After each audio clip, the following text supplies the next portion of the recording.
Oh, welcome back to the morning skate show with the hockey coach guru, Coach Frenchy, directly from the Sunshine State in Florida.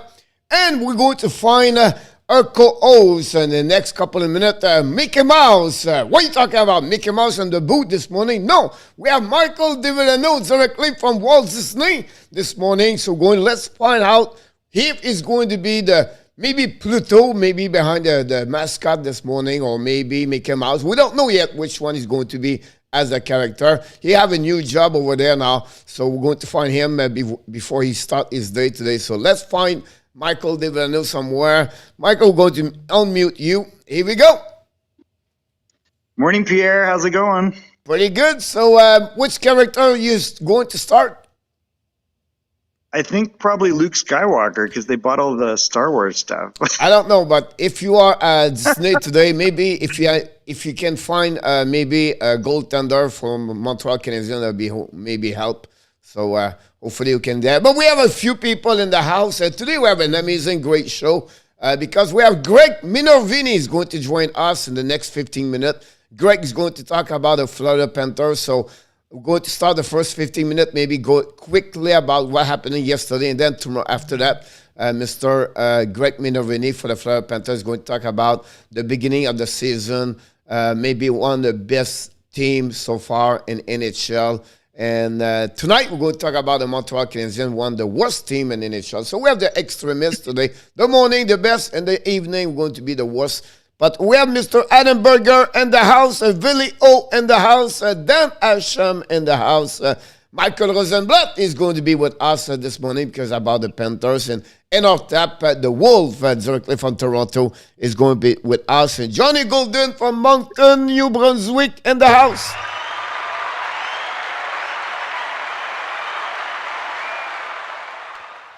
So, Michael, let's start with what happened yesterday and just give us a couple of your impression. I know you have a really excited game yesterday. I don't know if you have a chance to watching the Edmonton and Anaheim, but also the Minnesota. Wow. They are wild, the Minnesota wild.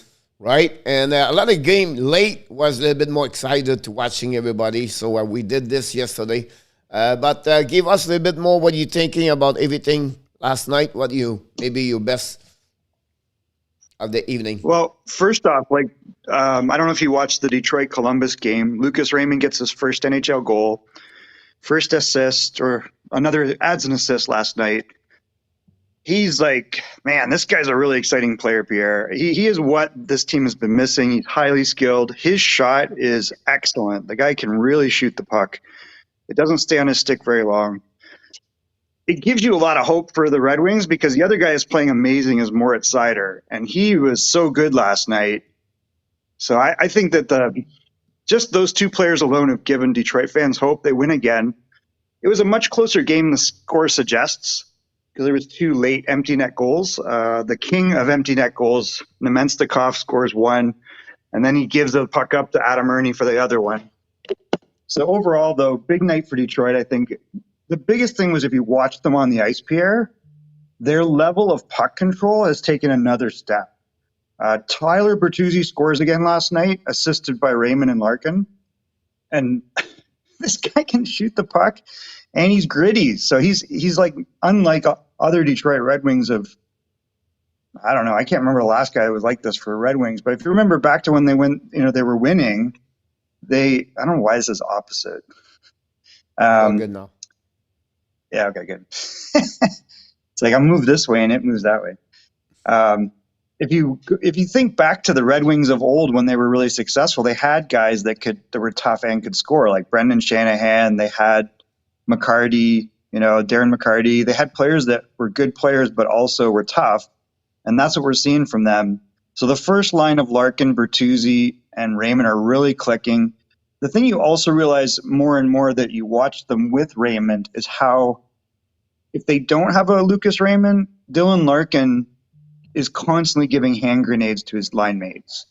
And Larkin settles that down. But he makes really poor decisions with the puck. And I think on his own, that you can see why they would have problems generating offense in the past. But this guy really settles things down. He's so highly skilled. He's so intelligent. So I think those are all good things for Detroit. Thomas Greiss played great in net. The guy that looks really good to me on Columbus is Laine. And the guy that does not look out of place is Cole Sillinger. I would be surprised if he goes back to junior after this, Pierre. They might, but I would be shocked. I think he's going to develop in the NHL, and he looks really good to me. Yeah, one thing is good for Detroit, I believe, is like they can finish it. So what I'm talking about, like they was only lead, by one goal, and then they didn't give that. Yep. You know what I mean? Happening last week again, the Tampa Bay. I know Columbus don't have the same offensive, but still, it's a learning process. But that's what you want for your players, and we can win those W with only one lead by one goal, and that's make a team better. So I think overall that's great for them, and see Lundell, and not Lundell, but Raymond to do the same thing to get his first goal in the NHL. That's pretty good. You can see, a little bit one notch over the regular rookie in NHL. Big You time. can see by his skating, the shot is strong and Everything. powerful over there, and that's helping a team like Detroit right now. So.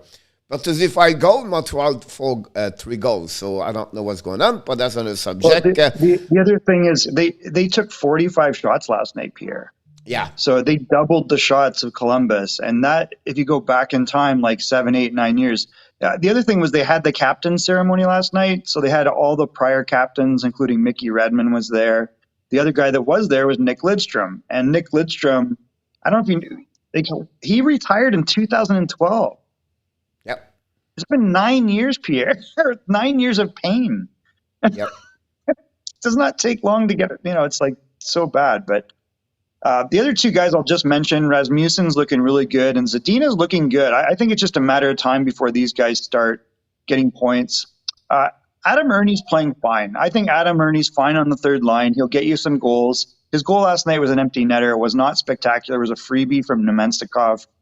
So I don't know if this guy is going to be a big-time goal scorer or not. The guy that they talked about that I would look for next year is Elder Soderblom. And Soderblom is the big 6'7", 6'8" forward that we saw at the World Juniors. And apparently he's really having a breakout year in the Swedish Hockey League. And they're saying not only is he scoring, which he has been scoring lately quite a bit, but he's figured out how to use his body against men. And that's a scary proposition. If they have a Rasmussen and a Soderblom on the same lineup that both have skill and size, like that's crazy. And my thing about Rasmussen, he's an excellent centerman. Like his skating has improved so much since 2 years ago, and he's mean now. Like last night we saw him. Who did he take on last night with Columbus? Like he took on Gavrikov. Like he's not afraid of anybody. He like goes up against big men and he'll use it. He is not a wallflower. We saw before he was kind of like a young skinny guy. He's not that anymore. And he's got skill. I think it's just a matter of time before he starts racking up points. Yeah. I think some player, Michael, first of all, he's a big player, right? He's not like a small player. So sometimes the skating takes a little bit longer to reach their full potential. Second thing, some player, Michael, step up more at 22, 23 years old. He may be that kind of players more at that area at a young age, like Raymond example. So for me, I think he is a bubble player for me between third and second as a center. And but his improvement every year, at least for me, for the 2 years we do the show now, I think every year he's getting a little bit better and better. So for me, I think he's going to get it better again for next year. We're going to go around a little bit what happened yesterday, because I think we have 2 other major injuries. First of all, Kucherov now is going to be at a long-term injury reserve, so he's going to be out for how many months, we don't know yet. All the speculation and I call this the crappy people's, now here we go, another one now. He's going to be back onto the playoff, everything like that. It's still too much professional to act that way. No team wants to do this. It's just, and unfortunately, it's sad to lose a player like him for maybe, I don't know how long he would be, but make an impact for the Tampa Bay. You can see it already yesterday, 0-6 on power play. But we have to give credit for the Panthers. But overall, Kucherov is going to be a big piece of the puzzle they're going to miss for the next couple of months for the Tampa Bay Lightning. Yeah, that's not good news for them. we saw last night. I mean, you can go right to that Florida game. They need a Kucherov, a Point, and a Stamkos to compete against Florida. I mean, Florida's best players are all in there, and they got lots of depth. They're going to be really tough to handle this year. And then And last night was yeah, I a good apologize. example. This is a big news. Mike Smith get removed during the game with an injury. This is not good. We know the offensive at Edmonton. Maybe you talk about the Panthers, one of the best team. I think Edmonton right now, they are hot. They are doing well. They play hard. They play skate hard. And everybody, it's not only McDavid anymore or Tressel anymore. You have other players join the party with them. It could be at the defense. And Mike Smith, until yesterday, have a great start of the season. But this could be a little bit a big problem because Michael cannot carry on that team for game after game. And you can see already after he came back, I understand he was cold, everything like that, but just the way he's in front of the net, it's not that natural. It's like he battled the puck. He's not stopped the puck. He battled the puck constantly. Yeah, this is bad news for them. I think that all along we've been saying that you're putting the whole season at risk if all you have is Mike Smith. So I think that's kind of a problem no matter what. Like, you can't rely on this guy for 60, 70 games. He's not a young guy. He's got a history of injuries. Yeah, he's really good, but you need someone that can pick up 40 games, and that's not Koskinen. So I don't know what they're going to do. If I'm Edmonton, I'm knocking on Columbus's door because the one thing Columbus has, both goalies look dialed in. I don't think they'll trade either of them now because they don't have a third option. But it's worth asking, like, hey, we've got some young prospects. Would you take one? And I don't know. They got to start looking around and getting someone that they can actually rely upon. It's going to be really tough to not have a Hail Mary, though, here. Like, no one's going to want to give up a 1A or a 1B right now. No, but I think Dallas have that kind of goaltender right now. And that would be interesting to see that with Olby, Kodobin, and also Ottinger. I think one of the two between Kodobin and Olby could be out until Bishop's situation is not resolved. Yeah. You know what I mean? But again, it would be interesting to see that situation over there. As a goaltender, it's not many, at least a team one really get out there, one of them to a good trade. But I think overall, they'll begin. Talking about another injury, like he just said, Adam, is a day-to-day, but again, we'll follow up. But another one, not great news, but not news yet this morning yet. But Jack Hughes, another one, get hit, and then it's a maybe left shoulder. I don't know the gravity of that injury, but again, we talk about another major key players in NHL maybe out. How long, we don't know yet, but I think will be interesting to see the news about him this morning. Yeah, that's bad news because he was playing so well for them. You saw he get 2 goals that one game. He looked good before he got hurt.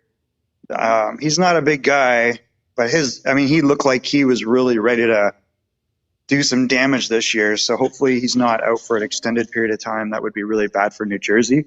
We did see last night in that New Jersey game, Dawson Mercer get his first NHL goal. I mean, it's not our imagination. This guy's a really good player, Pierre. So that's good news for them, but he's not going to replace a Jack Hughes. You're absolutely right about that also. Adam mentioned Cody Glass was sent back to American Hockey League. I don't know what to tell you. Maybe, Michael, you can add something about that news. Well, I used to think it was just him not fitting into the Las Vegas culture. I think it's more than this now. You've got to say this guy's in bust territory. Like, he was compared very much to Gabe Vilardi in that draft year. And it was kind of like, would you take Cody Glass or Gabe Vilardi? We knew Vilardi came into that with a back injury, and so he dropped a little bit. And they didn't trade Cody Glass in the trade for Max Pacioretty. They instead included Nick Suzuki. And this is looking really bad. He's got all the talent in the world, but there's just something missing there. And he's not, when I talk to our scouts, because they scouted him quite a bit before he was drafted and even into the WHL. And we saw him a lot with Portland. He was a killer in the WHL, Pierre, like absolutely like a one-man wrecking crew. He has all the skill of any player you can see going through there. That includes a Leon Draisaitl who played in Portland. But And it's it was another like, one, this guy's Michael, got where that type of ability, but his engine is not there. I believe it's another one. It's not easy to play, right? It's not like it's like Yeah, you he have wants it so many easy. players. Just because I know you know him, like Sherback, example, great draft Nikita's by the like that, Montreal soft. Canadiens, and he was so Yeah, good in WHL. You can he see was. him all the time, right? And he Yeah, did not played for carry us. on He played that really in well. NHL. Yakupov is another one. I think he was pretty good in OHL. He made point, right? He was the top scorer Yeah, over there, right? he was. Yeah, and you could see the writing with both Nikita and Yakupov, where like Nikita's just a nice boy, but he's never matured beyond that, and he doesn't like the rough going, and he likes doing the things that are easy to him. Yakupov just never had maturity at all, Yeah. right? And that really is and he had no hockey sense. And I think that was a reflection of people were sick of seeing Edmonton get the first overall pick, so everyone piled on and said, "Oh yeah, it's the best guy." So you don't want to pass on the best guy that every other NHL and every other scout is saying is the best guy, but it definitely wasn't.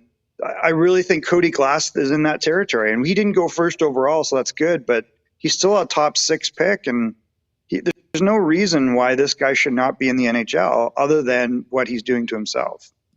Yeah, exactly. So will be interesting to see what happening. We just lost Greg. He show up and then he left. So hopefully he will be back. I was trying to finish waiting for him, but will be fine. But the other time he will call back. Another I have a question for you about him, so maybe he can answer until we wait for Greg and he show up. I will interrupt you. Detroit looks very good, Pierre. Like Detroit, if you saw the game last night and the prior game, the puck control and movement has gone up a level. And that's kind of what I was saying about Raymond as a big part of that, where I think they see, this guy can make decisions while moving with the puck. You see Larkin, if he was the best player in the past, which we knew was like terrible, his decision making with the puck is really bad. But what I think is going on is you're seeing other guys learn, this is how you keep possession of the puck. This is how you make plays in transition. Their power play is looking up. So I think overall, Detroit's getting really good. You mentioned Stetcher not getting in the lineup yet. I think that's a reflection of the depth on D. The Kaiser played a little bit better last night. We didn't see crazy turnovers from him. Roenick, like Philip Roenick looks amazing. Like that's a legit number 2 defenseman in the NHL on any team. Talking about There's legend, some good stuff there. Nick Leddy was a great pickup. Talking about the best and the legend, why not to welcome Mr. Greg Minervini, the legend of the Florida Panthers, the legend of the sport and the South Florida, and I'm sure he's happy to see his Rangers doing well also. I know you love the Panthers, but behind the Panthers, we have always a second team. And then, Greg, welcome aboard. A long time ago, we did not talk to you. Hopefully you have an amazing, great summer, of course, with the Marlins, but glad to having you this morning. Greg, welcome aboard again for the Morning Skate Show. Greg, it's all about you now today, so tell us a bit more. First, how was your summer? And then, of course, the Florida Panthers. Well, first of all, because I cover baseball, I was hoping the baseball team would be a little better this year. I think everybody was after the playoffs last year, but there's still some stories to find along the way. And, you can't control when you're broadcasting. You can't control the wins or losses. And you certainly can't go to work upset because your team isn't doing as well as you hoped. You got to find the good stories. We did. Of course, it's much easier when you're winning. It's much more fun to talk hockey. Especially in South Florida, when the team's winning. There's more interest. And I think that's the great thing about the team here in South Florida is they've got a chance, I really think, to connect with this audience. Dolphins aren't playing well. Heat are always going to be good. Marlins haven't been good this past year. I think the Panthers have a chance to connect with the audience. That's exciting. They have a young team, by the way, right? Tell you what, I mean, you looked at this club coming in, and they're young, Frenchy, but are we talking about the hockey team?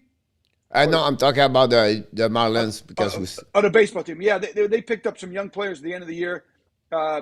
They said they'll be active in the post. They're going to need a good off season, and they have some great pitchers. So they got some hope. Awesome. Look, it's only 1 week in the NHL. Most have 3 games, right? Some 4, some 2. But at the end of the day, they already make an impression. Maybe one that they are legit, real, and. you are there for over many years for the Panthers, and I'm sure this is maybe one of the best team since the Panthers exist in 1993. It certainly looks like it for sure. The thing that, like, for example, to me that sticks out for me is a guy like Anton Lundell, who Bill Zito knew about, the general manager. But I don't think a lot of us realize the impact that he could have as a 20-year-old. You weren't even thinking about that. You're thinking Reinhardt, and the guys they brought back from last year, Montour helping out the D, and the presence of Forsling, and of course the big names, Barkov, Huberdeau, Verhaeghe.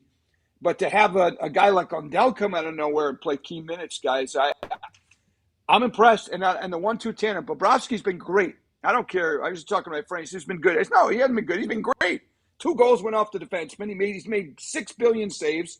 I think I saw somewhere he's number 1 in the league in goals expected against versus how many he's given up. And Spencer Knight was Spencer Knight. And that's saying something. After 5 or 10 games, we're already saying, well, he had another Spencer Knight game. So, yeah, good stuff. Mike, how are you, by the way? Craig, things are awesome. I'm glad you're back. Can you guys hear me okay still? Yep. Okay, good. I put headphones on, so I try to loosen the noise a little bit. Yeah, I'm excited. I think we were excited in the offseason about Florida, so I think the Panthers looked like super solid. Spencer Knight's the real deal. I think they took us some small steps to improve the D, so there's a very small gap there to maybe close one more spot. I think we didn't get to see a lot of Lundell in the preseason because of the injury that he was getting. So what you're seeing so far, do you think he's going to have a big impact on them? Yes, absolutely. I didn't know he was this good. Obviously, he's a first-round pick, so we know he's got talent. But for them to put him on the PK right off the bat, and I think what I've noticed so far watching him, he's got incredible poise. Puts the brakes on and pressure. He looks around. He doesn't. It's not a hot potato for him. I couldn't be more impressed with this. In fact, I've seen enough. Now, there's only a few games, right? I'm not sure he's not going to be in the Rookie of the Year conversation if we're talking in March, April. From 3 games. I get it's only 3 games. They played the Penguins, the Islanders, and now the Lightning. Those are 3 playoff teams. And so far, so good. You're absolutely right about this. And then, you know what? Sometimes want a player like him play again maybe one of the best team in the NHL and performing with 1 goal, 1 assist. And what is impressed me, he don't put the team on the bad situation by mistake after mistake. It's rare he make a big mistake. It's really, he's learning with everybody, but also because he's the role model of Barkov. He stay with him, and he can talk about hockey 24 hours, teaching him what it takes, what he need to learn. This is about it's 2.0 quicker, faster to learn about become a hockey professional at that age. And you can see the way he play at the training camp, at the rookie camp. He's going to be a good year. He's at the right chair, at the third one. And then think about this, Greg, in the next 3 years. Because last night I was talking, I told the people last night, Panthers going to win the Stanley Cup in the 2-3 years to get that part. But remember the punch between Malkin and Crosby. I don't want to consider them, but the punch Barkov and Lundell is going to be like this for years to years for the Panthers. 2 solid players going to have 80 points plus per year. And the McDavid, Tresol, that's what I see for Barkov and Lundell. I don't want to put pressure, but they have the potential to become those kind of players, I believe me. And Panthers fan, this could be a 5, 7, 8 years, unbelievable. Spencer Knight, he gave it because of him last night. He was unbelievable. 5th game in NHL, make all the big and he's not nervous. It's just unbelievable. He's going to be another great goaltender in NHL. We talk about Chesterkin the night before against Toronto. And last night it was all about Spencer Knight on my eyes. I don't know. We can talk about this, Greg, and then Michael can join the conversation after that. Well, I agree with you. I tell you what, I was slightly surprised that he got the start, just because of the way Bob has played. But I'm sure they're looking and saying, look, they want to give him his games. They don't want him to wait a week and a half. The interesting thing might be who starts. My buddy was just asking me who starts tomorrow night. I said, well, I think they'll probably go back to Bob because he's played so well. But you're certain by putting Spencer Knight in that game, you're going to put Spencer Knight in any game. You're comfortable with him. And like Q said before the year, whoever has the hot hand is going to be playing. Ideally, I would say ideally, they probably like Bob to get 50, Knight to get 30-ish, that kind of a breakdown. But if one of them gets hot, it could go up and down based on how they do. But they've got a great 1-2 tandem. It's good to see Bobrovsky playing as well as he has so far. And I agree with Michael that the defense might be, that was improved this year. But if you're going to win a championship, that might be a tweak later in the year. We'll see what happens.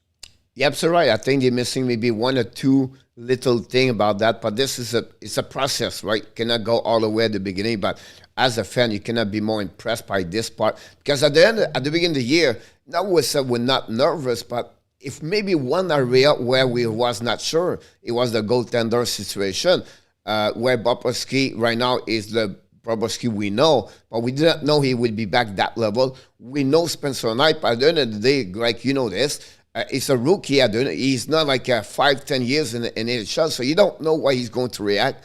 But honestly, this is not a problem anymore.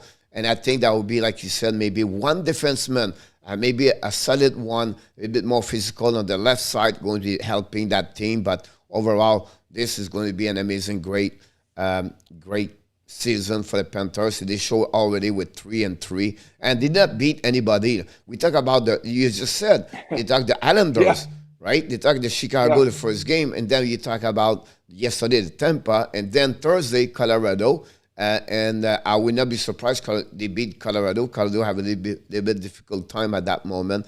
Michael, I don't know you in and out. I don't know if you can hear us. We can ask questions, Greg, or if anybody in the chat want to ask questions, Greg, that'd be great. Also, Michael is in and out right now. He just got out. Let me back him in the chat.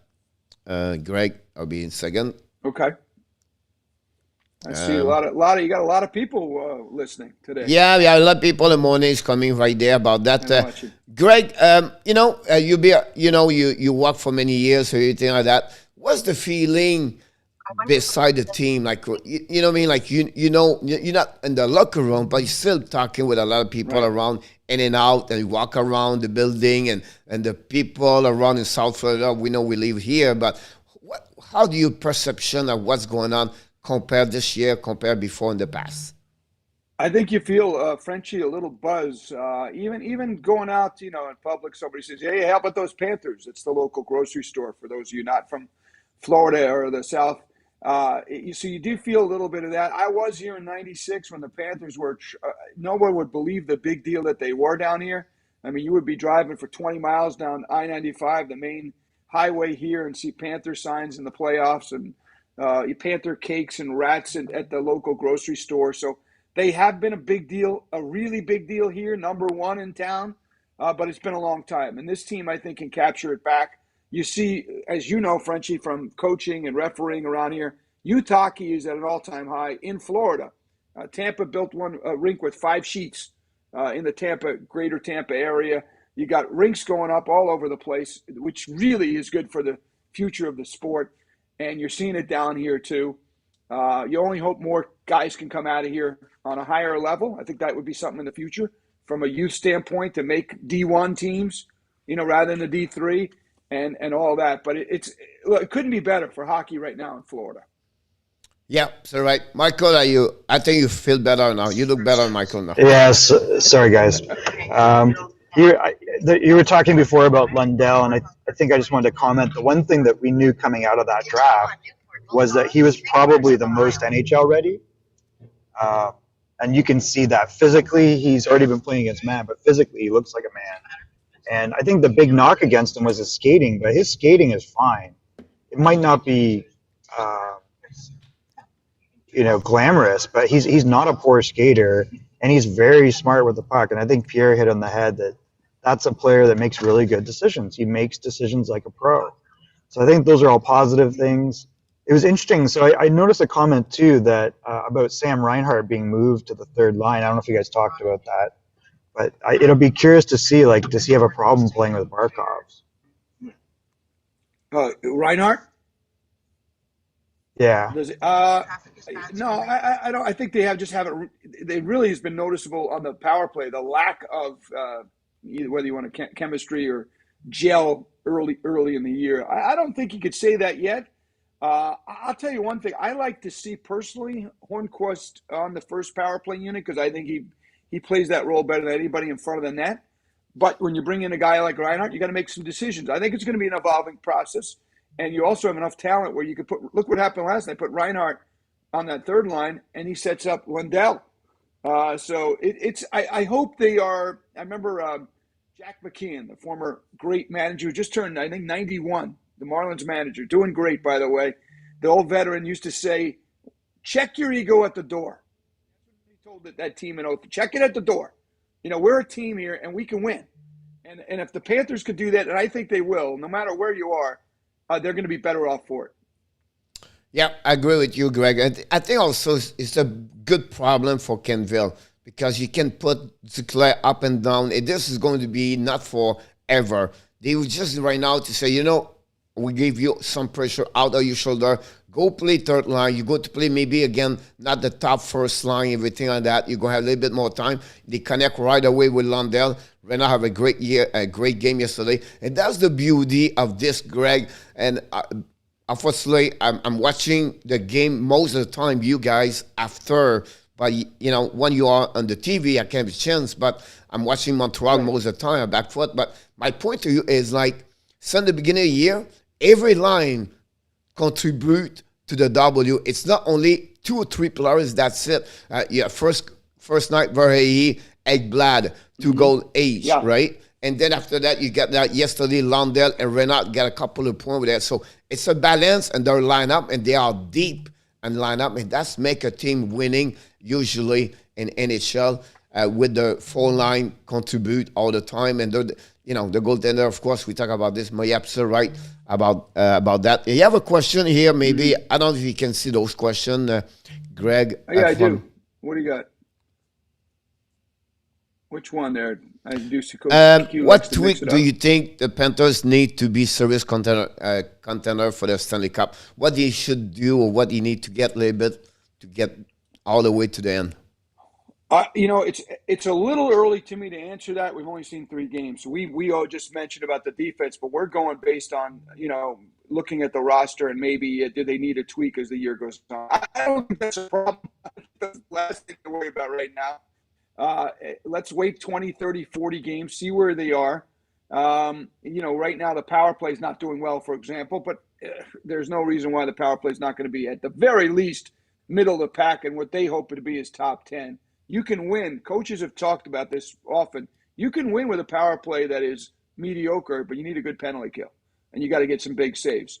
The other way around is hard to do. But I think the power play is going to be top 12, let's say. I'm not worried about it yet. But I think it's way too early to worry about tweaks. They're 3-0. Forget about the tweaks. Listen, it's like everybody panic right now, like in Montreal, Chicago, and those teams. Those Winnipeg is on a location right now. It's who is going to get fired the first one? Is it the GM in Montreal? Is it the coach in Chicago? Is it in Winnipeg? Vancouver. Is it Vancouver over there? We don't know, right? But at the end of the day, like you mentioned, hey, wait a minute, it's 3 games. Cannot be 6 goals on power play and 10, right? And I think, and you know what is a good problem about this, Greg? They have 3W, and one of the great skills they have that's not working right now is the power play. Imagine when the power play would be doing well, and then the team they have right now. Why can I ask her more? So you're absolutely right about this. Michael, any question you want to add or what do you want? Yeah, the one guy I'm curious about, because I think they made the move to get you a Levy, right? And part of that was to shore up the left side. Do you think that's going to sort it out, or do they need to get another D? Yeah, I haven't seen you Levy yet. I know he skated with them yesterday in Tampa, so they usually don't waste much time. I think you're going to see him fairly soon. And they like to work these. Connaughton played last night, had a good chance actually to score.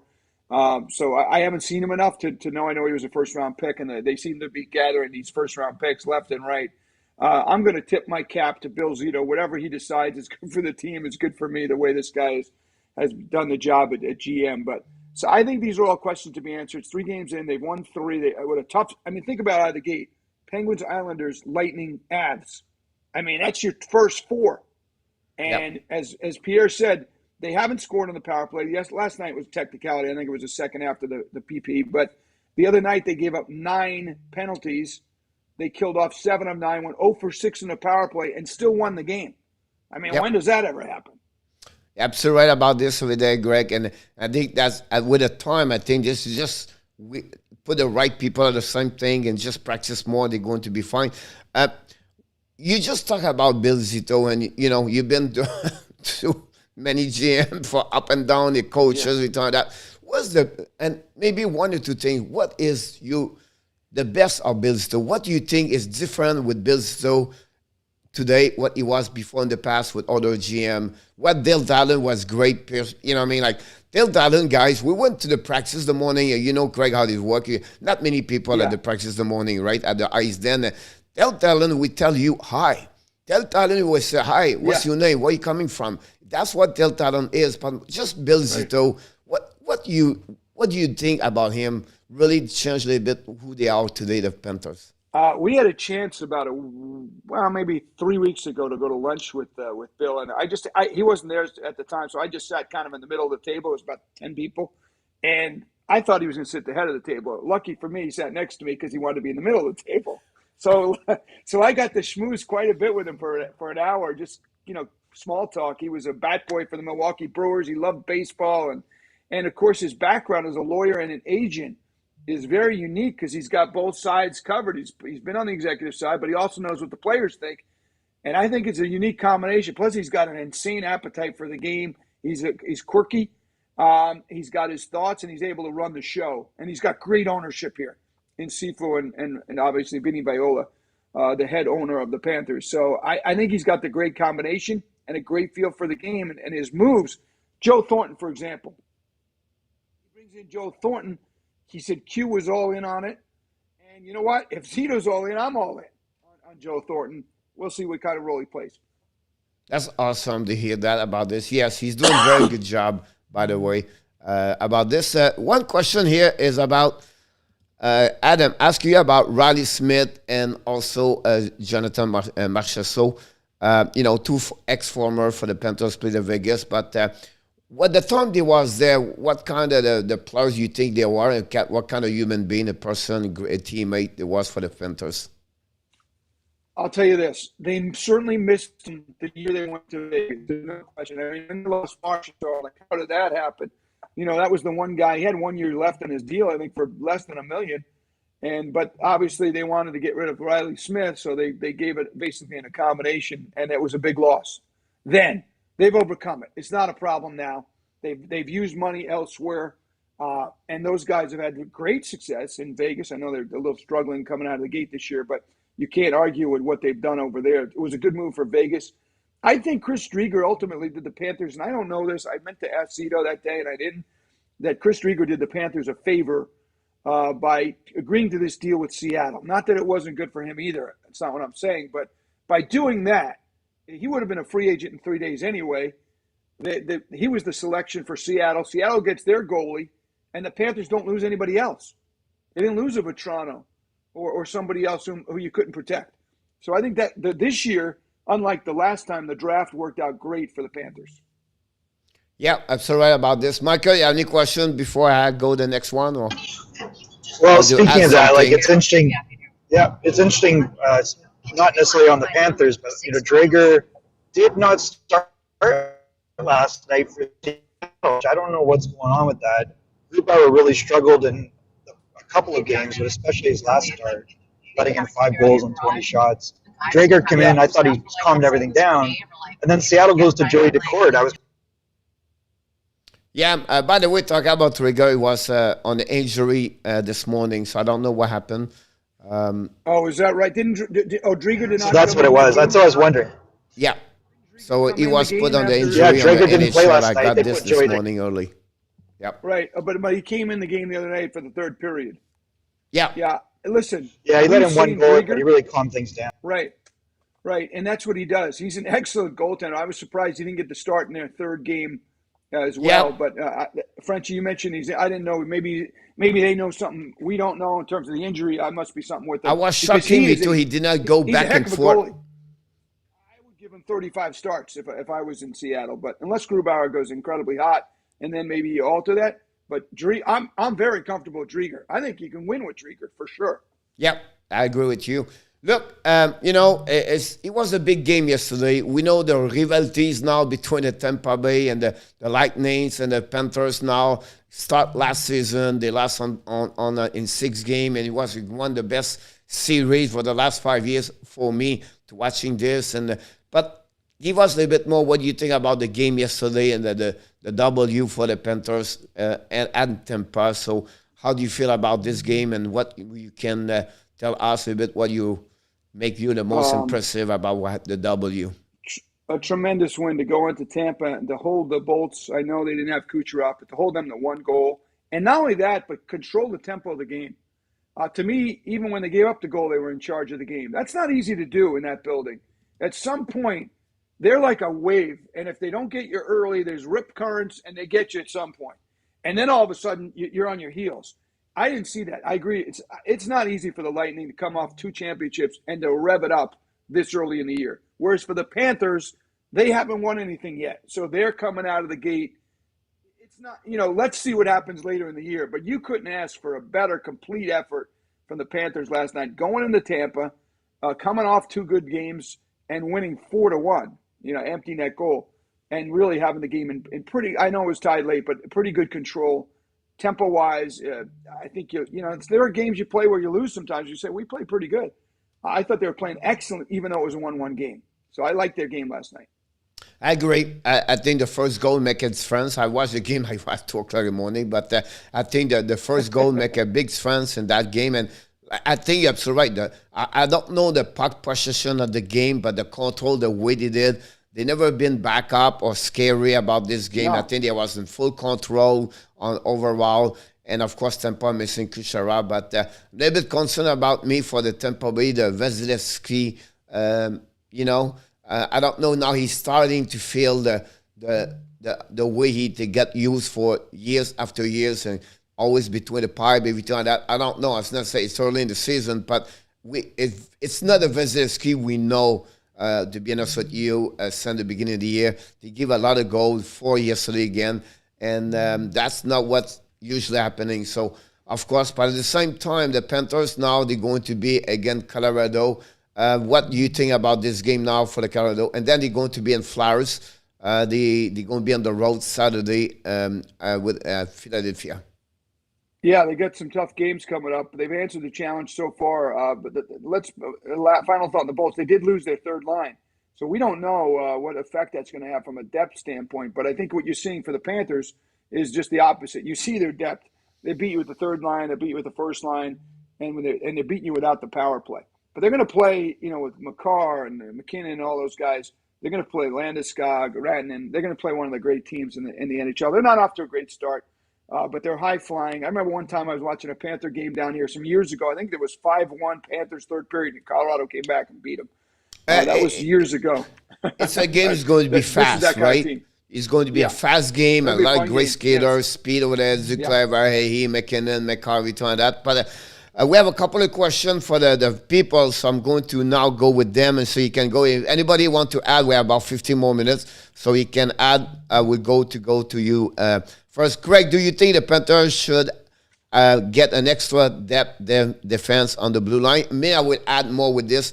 If it's yes, who do you believe, or what kind of players do you think about D and Michael? You can answer to that. Yeah, I'm gonna pass on that one right now. I don't know. I mean, generally speaking, that might be an area. Again, they're 3-0. I haven't seen enough of them yet to determine how strong their blue line is. They don't, they're not one big name after another, if that's what you're looking for. But you don't always need that on the blue line.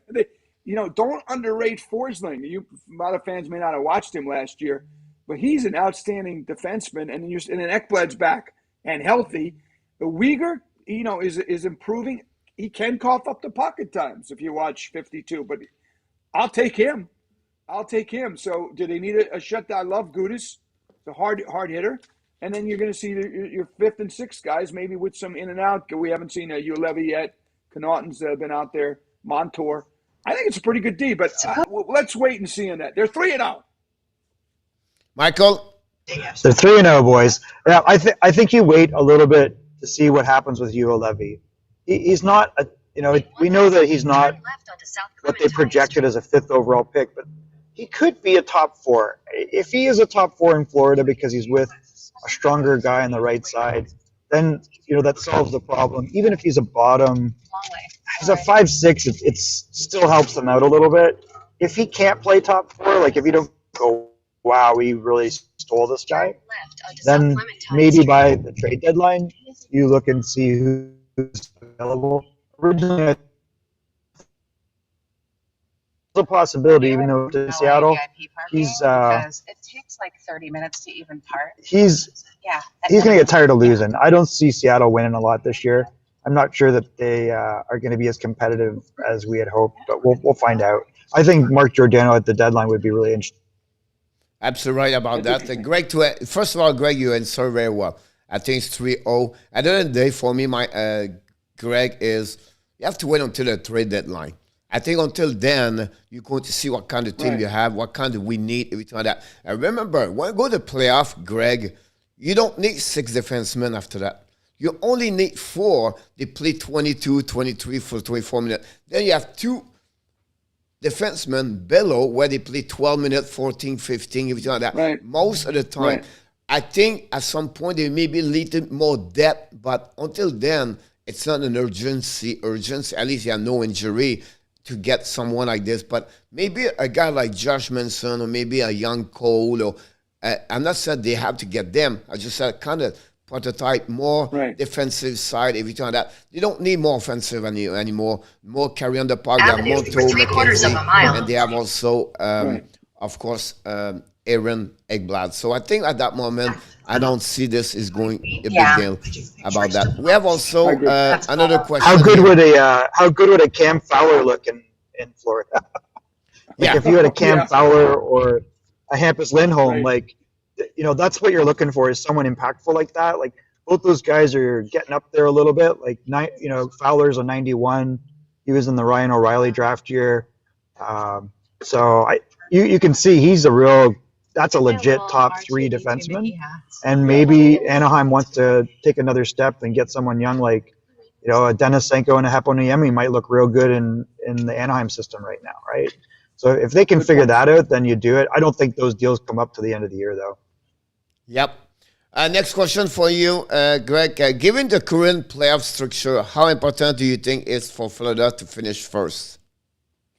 I would say important, but I will say this. There were a few years ago, the Panthers finished first. I remember this, the year they went to the playoffs. Do you remember what happened? So they finished first.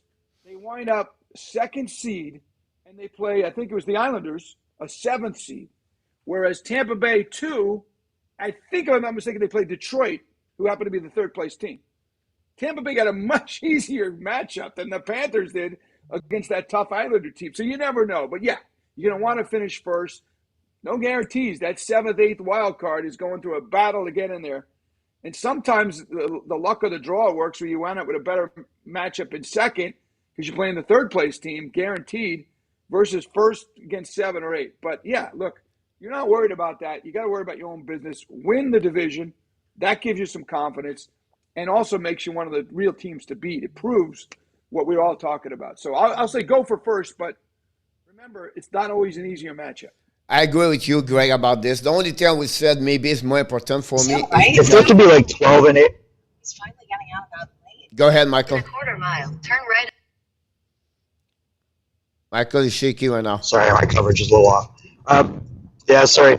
I was going to say, if they can end up like 12-4 in their first 20 games, which they're kind of on that path, that gives you a lot of room in the next 20 games to kind of coast a little bit and stay healthy. And I think that's always a Joel Quenneville thing. It's not that they don't want to win every game, but they, right now they're in good shape. And I think after 20 games, they'll probably be around that. And that's good news for them. And then you don't worry about first. You just worry about managing the quarters of the season. Yeah, that's a good point about this. The only thing I would say to you, because, Greg, the Atlantic Division with Toronto, Tampa, finish 2nd or 3rd example, is a bit harder if you have a chance to finish first. Like last season, right, the Carolina race with Tampa and Florida. I just said for me that would be better if you finish first, but it's nothing guaranteed, Greg, when you finish first. Yeah. But I think for me, because the Atlantic's so hard, that would be a little bit a better way. But again, you never know when the That's a good season point. starts, the second That's a good season point. starts. There's going to be a good team in second and third. Not like that year where Detroit wasn't that great. Second and third is going to be a very good team. Frank Salazar, one of the big fans and for the Panthers, said that what does Barkov need to do to be recognized like McDavid, other players like around the NHL? To me, Barkov's a different player. I put McDavid on a level above Barkov. Not necessarily. Barkov's probably a better two-way player for sure, and I'll take. I don't know. On my team any day of the week. Really? Will you put Barkov above it? From an offensive standpoint, no, for sure not. 50 points. Nobody is on the Connor McDavid level. Yeah. Like, it's not even a question, right? But I think when you look at Leon Draisaitl, you could say there's not a big difference between Draisaitl and Barkov. And that's probably the second best player in the NHL. Yeah. Confirm Bobrovsky will be the net tomorrow. Yeah, that's what you're thinking. For the Panthers about that one over there. The sniper guy, the guy who's going to score 45, 40. I don't know what he had last year, but Draisaitl does everything. Destination is on the right. Yeah, but if you look at Draisaitl game in, game out, he is a phenomenal centerman. He's a great winger. He plays great on every position. Like, he's just he's a very different player. He's a big body like Barkov is. Yeah. And he uses that to his advantage to protect the puck. And to me, he's the second best player in the NHL. And I don't think Barkov's going to get the goals that Leon does, because Leon shoots the puck real hard, and because Barkov doesn't have McDavid on his line. Right. And I don't think Draisaitl's. Yes. Exactly. Although last year he had 26, and he had 7 on the power play, whereas in past years I think they mistakenly put him in front of the net in past years. He's taken a beating. He's not Hornquist in front of the net. I like his playmaking on the power play, not in front of the net. And I think you're seeing a little more of that. Yep. A little bit outside the question, this one, but I think it may be important because he's a Montreal fans. He talked about situation with Bergevin, with Ab, everything like that. He said, Michael and Greg, from your personal insight, can a Lime Duck GM a not happy impact on the players? So, do you have any comments you can add about that situation with Marc Bergevin and Montreal Canadiens and the Montreal start with 0-4? Is his contract up this year? I know he's been under the gun. It seems forever up there, which is the case in Montreal, even when you start 3-0. And Panther fans want to change the defense up down here. A lame duck is never a good situation. But it also is sometimes you make some moves because you want to win right now. Because your butt is on the line. That's the thing I would watch out for, is to make sure he doesn't make a move that helps him more than the team. But Michael, you watch that a little closer than I do. What's your thought on Marc Bergevin? It's really weird. The guy just went to the Stanley Cup final. He's every year improved this team. They're missing their best player, which is Carey Price. They don't have Shea Weber anymore. Yeah, they're playing not great, but it's understandable why. So I don't know. It's going to be tough if he goes 0-6 or 0-8. Like, that's going to be a big problem. But to me, that's a coaching change, not a GM change. I'll be honest with you. I would give you this for what I heard, what is going on right now in C. I wouldn't be surprised this is going to be changed the next couple of days. I don't see how they can beat Carolinas. It will be 0-5. And then I believe Detroit after that. And I would not be surprised the next 7 days. Bergevin will be fired. And I don't know other people like Trevor Timmins or the coach. I don't know yet. But for what we heard, particularly we have a couple of discussions right now with Josh Molson behind the door. Every time that is it the next one? I don't know. And I don't. It's all about what I heard. It's not what I know. But at the end of the day, maybe it's time to reset. Maybe it's time to reset everything here. Are you excited? I think this is like a typical Canadian market panic move if they do it. It makes absolutely no sense to me. He's a very good GM. You look at his transactions, and for the most part, he's done really well. He was put in a weird situation with Kotkaniemi. He responded to that and probably got a better player in Dvorak. The reality is you don't have Carey Price. I mean, I don't know how you overcome that. You don't have Shea Weber. How do you overcome that? This way, Fred. And he's made moves that you haven't seen Hoffman yet. Caulfield's best days are ahead of him. Nick Suzuki's got a contract hangover, right? He's a young guy that just signed a big contract. Long term, he's going to be fine. The guy hasn't got a point because it's a big burden. Like, if anything, you move the coach. I don't see why you would move the GM. Because he's been there for 9 years. He didn't want to resign his contract.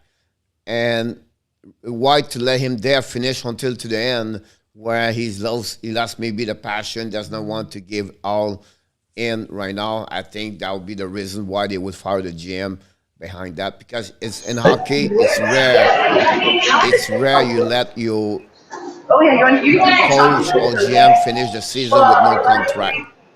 Well, they should have done that move in the summer then. Like, if that's the way it was, they should have said, hey, you haven't signed your contract, let's move on. Or give him a contract that's comparable to other GMs. The guy just went to the Stanley Cup final. It doesn't make any sense to me. So it's like, it's a silly move as far as I'm concerned. I think he's I don't care if he's been there 9 weeks. Like, his record has been continuous improvement. And they got to the final, which hasn't happened since when? 1993? Yeah, exactly about that. Greg, before we leave, it's already hitting the 12 o'clock. First of all, we thank you for being a part here. But working now, I feel like, I don't know, you can tell me more. I know you shift from Fox Sport to Bally Sport, everything like that. But right. I feel like they have more people in the show now. I see Jessica now, you and Ed, and also check with you guys, like more every night. Yes. So can you tell us a little bit more what's going on behind the door, behind the scenes, and everything like that? You work a lot with them, and the two great hockey players. So a little bit finish with that way. I think it'll be good to know more about that. Sure. Well, pretty much Eddie Jovanovski and Jeff Chychrun, both NHL players. Jeff, of course, son will be here next Monday. You're looking forward to seeing his son, who might be the best defenseman, or certainly one of the top 3 or 5 in the National Hockey League. I can't believe he was 10th in the Norris last year. No respect. This year's going to be hard for him, though, because Arizona is not as good to get as many points. But so basically, Ed and Jeff kind of split up the schedule. We only do the pre and post on home games. So I'm actually not even doing that many games myself. I have been on the early schedule. And then we have Jessica Blaylock, who does some of the games, and Katie Goss is a sideline as well. So there's a lot of faces in and out. The Billy, and then, of course, Goldie, and for our broadcast, Florida, Goldie, and Red Deer, Randy Moeller from Red Deer, Alberta. They do all the games. We're doing, I think, 74. There's 8 games this year on ESPN+. And by the way, I don't know if we have time, but what do you think of the national coverage so far? Do we have time, or is this a hard out? Oh, yeah, you have time for sure. I'll stay with you here. Yeah. What do you think of the ESPN and TNT so far, guys? Have you seen it? I did both of them. For what I like is some people, we never know who they are, or really, like I was impressed by Wayne Gretzky last week, the way he talked, everything like that. I think for me overall, it's better to NBC. They put a lot of energy and a lot of inside this. I think, they have the point now. And Busey Cross has always been great about this and everything like that. And I think overall, it's pretty good. Of course, a lot of people, you saw a human being, John Tortorella, with crying on the TV and tears about Elvis situation. You know what I mean? So you see other personalities you don't see usually on the TV, because you see them behind the bench or on the ice. For me, I'll be honest with you, I'm happy about what's going on with both. TNT will be the second game tonight, honestly, doubleheader. But for me, right. I'm all good about that one over there. I think it's good for the NHL in the United States, because every sports bar you go in has got ESPN. It's almost a default. So you're getting hockey on more. It's almost like walking around Vegas now. If you're walking around Vegas, there's hockey everywhere you see. In a market like that, it's good because people come from all over. It's big, and not to mention the sports betting out there. But for ESPN to be on there is great. My former roommate, Sean McDonough, is doing the play-by-play. I went to Syracuse with Sean, and he's doing a nice job. And then I think the in-between period guys have been better on TNT so far from what I've seen than ESPN, but they're both doing a good job. I think you got Bissonnette, who's got a lot of personality, and you're removing some of the stiffness, I felt. I always thought that your shows in Canada were the best in between periods, because there was a looseness. There was almost like I was listening on a conversation rather than it was on television. I Yep. don't know how to even describe it, but it just was different. The show that you did on Hockey Night was better than the show I saw here for some reason. I, And now it feels a little more like that. It feels a little more insider-ish with some jokes and jabs. You got to be entertaining. You can't just be nuts and bolts. It's too boring no matter what you do. Your show is entertaining. You got to be human. And I think that's what makes it good. I agree with you. Plus, they bring a referee now during the game, so you have a rule, something happening, the ref jump into Yes. play. And also, they have the little ring now they can explain, like that's where Charles Barkley, but you can see they can do more demonstration where NBC was just a conventional with one place, one area, and that's it. It was always the same 2, 3 people. But I think for me, Yeah. it's more wider, and they do a good job overall. For me, I'm happy about what's going on. And then I know, Greg, I will ask you this at the beginning of the show, and I took a note here. I said, I need to ask him.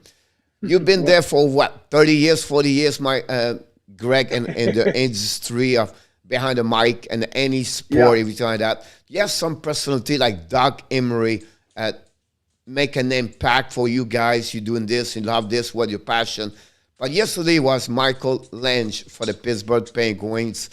He's going to be retired after 46 years, 50 years with the Penguins, Right. where they been with since the beginning of this, 1990, with Michel Briere. He's been there for Crosby, Lemieux, and all those great players. So Right. for me, I want to ask you this.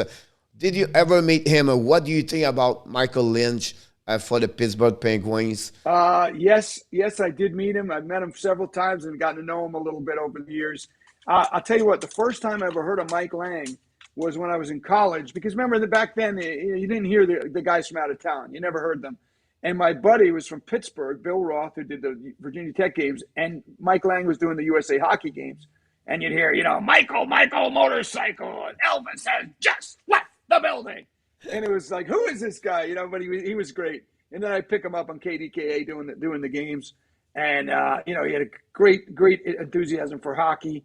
I think it came out of in a weird spot. I don't think he was I think he's from California, actually, if I remember correctly. And he kind of backed into hockey somehow, and it was a perfect marriage. He's a nice man. Got to see him quite a bit. I've interviewed him before on games because I love broadcasters. I kind of go back to, I could tell you all of them pretty much, and the guys that had impact on my life. I didn't grow up in Pittsburgh, so it wasn't that kind of connection, but an all-time classic. Yeah, great to see. It was a great voice behind that. The one also with Buffalo Sabres also is going to be retired at the end of the Rick Jenneret. Yeah. So, they make an impact for you guys. Because I'm doing this, the people I play now for about one year now, I'm doing the show, right? And I just said, Right. geez, I miss my life. I wish I could do this like 20, 35, learning to do this better. I'm not good at all. I enjoy it. I love it. And that You do a good more. job, Frenchy. You have personality and you have knowledge, and that combination is hard to beat. I appreciate it a lot. By the way, I would love, and I'm going to see him next week. I think I ref one of those games, but I will try to get Ed Janoveski here. And Cheng Run, I know him. I would love to him to join us at some point. Because I think it's Sure. great to talk about the Panthers at least, 1 or 2 times per month. Like we have a spot like you and everything like that. And you don't know Right. how much we appreciate your time you give to us and talking about the Panthers around. And hopefully you enjoyed this, and we can wait to see you Absolutely. again. And again, like I you want to said, introduce you to Chumley, too, because Chumley wanted to get on the show. here we go. That's a Say hi to beautiful Chumley. doggy, by the way. So that's awesome. There By you the go. way, I'll have to bring Akira on. yeah, He's Michael, trying you to love get the his nose dog in too. it. Michael, have a 2 husky, Michael? 1? All right. So Husky. that's great. Greg, I just want to before you leave, I want to hear this because Yeah. I have a chance and an honor and opportunity to coach your son, everything like that. And I know it was to North and everything like that. It just give you Yeah. maybe an update about the situation with your son.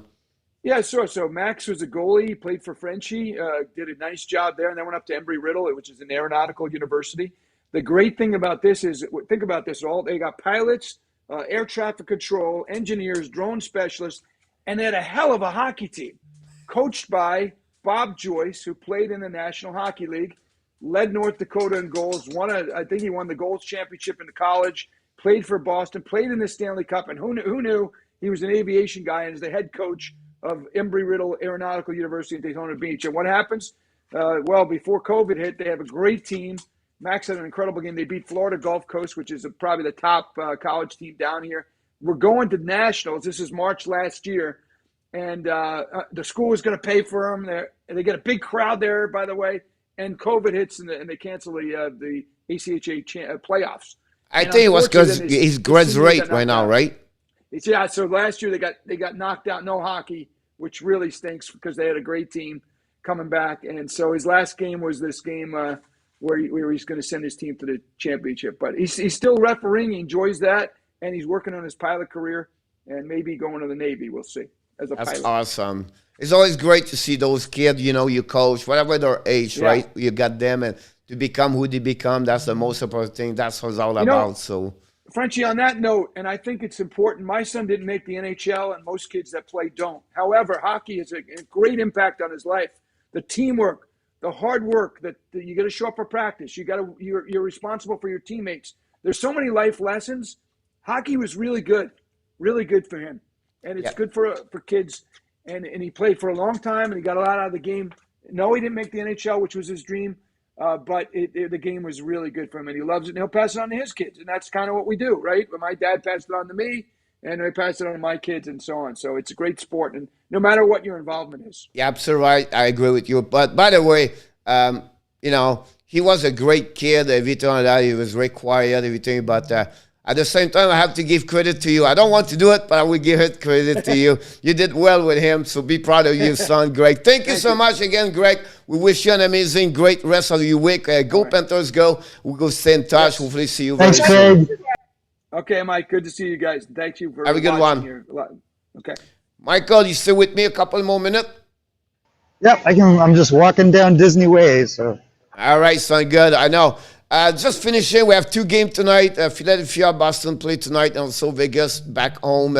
Just give us an idea what do you expect for the Flyers and the Boston Bruins tonight? Well, Boston's tough every single night. I don't know which goalie's starting for them. If it's Swayman, he looks dialed in, Pierre. I think this is a great young goalie for Boston. If it's Olmark, it'll be interesting to see how he responds. In the first game, obviously, Philadelphia looked really good, but that's against a team I think is going to struggle all year. So this will be their first real big test, and we're going to find out what Philadelphia is all about. I assume Carter Hart's getting the start, and we're going to look real closely to see if he has another big game. Vegas without Stone and Pacioretty, any hand you think about if it's going to be finding a way for Vegas, or you believe it will be very hard for them? I think that they score by committee a little bit, and there's other guys on that team that will step up. You can't replace those guys, so it's definitely going to be a challenge. I think this is an opportunity for a young Nolan Patrick to get some more ice time and show us that he's ready to take the next step. Awesome. Thank you so much, Michael. I know you are. Enjoy your Disney. I think you're going to work right now, right? You start your day as a mascot today at what, 1 o'clock? Yeah, I'm going to be in the Disney Star Wars exhibit as the new Luke Skywalker. All right, Michael. Have a great day with your family. Enjoy it. I will see you tomorrow morning at 11 o'clock. All right, guys. Before we leave, we just want to invite you. Don't forget, we have a show at 5 o'clock p.m. Today with NOTAB, prediction, fantasy, injury, signature, everything is going on between now until 5 o'clock. We'll give you all the information. We're going to also give you a prediction of 2 games tonight. And we'll see, talking about a really quiet night in NHL. The Wednesday night is a TNT doubleheader. 7:30 the first game. Then after that, the Vegas play. We're going to be back at 9 o'clock Eastern time. 9 o'clock to 10 o'clock. One team, one person. It's all about the Montreal Canadiens tonight. The show tonight from 9 to 10. It's all about the Montreal Canadiens. And then after that, I will stay live and follow up the play-by-play for the Vegas Golden Knight game. We'll be live until midnight, whatever it is. So that's what's happening with the Hockey Nation show. Hopefully you enjoy it. The show today with Michael Devellano and Walt Disney. And, of course, Greg Minervini, who is one of my friends, but also is a great personality in sport in TV. in South Florida. It's always a pleasure to talk with Greg, and he's just a great human being. So hopefully you enjoy it, everybody. Hopefully you have a great time. And then, how long we be losing straight last, Coach Frenchy, and that last us? No, yes. I don't know, but it's not looking good for the Montreal Canadiens. I'm going to catch up with all the news in the NHL right now. But again, we wish you an amazing, great rest of the Wednesday. If I don't see you tonight, I wish you to see you the next tomorrow, Thursday morning with Michael Devellano. But before we leave, we cannot leave this location here in the booth of the Hockey Nation Live Show. You can see we have a new name in the morning. It's called the Morning Skate Show. We're going to try to do a bit more personalize the show every day on different show we have. But we just want to remind you one more thing, of course. You are awesome. You are amazing. You are the best. And remember, you have greatness inside of you. Have an amazing, great day, everybody. Thanks again for watching us. Don't forget to click on the likes. Canadian Giants and Stratic. Of course, in our tab, the rest of you, Frank, Mr. Frank Zalazar. Have an amazing, great day, everybody.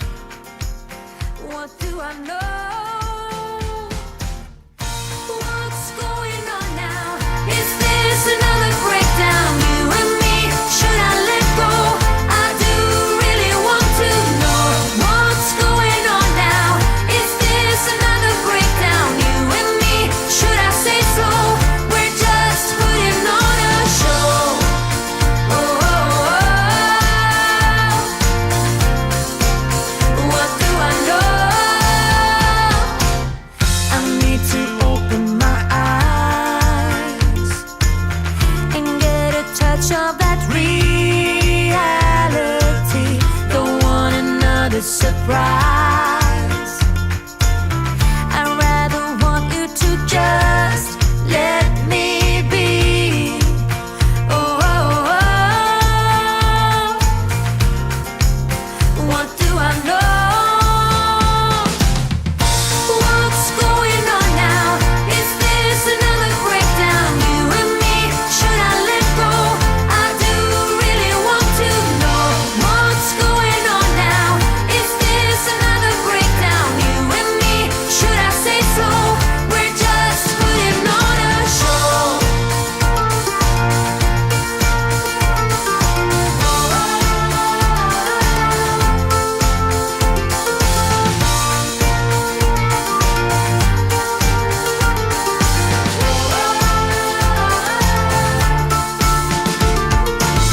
Come on, get a grip now of all the ways we parted. You showed in your own way we would stand and we would fall united. Come on, get a grip now. Just finish what you started. Don't like the feeling that I've been fooled, deceived, and so misguided.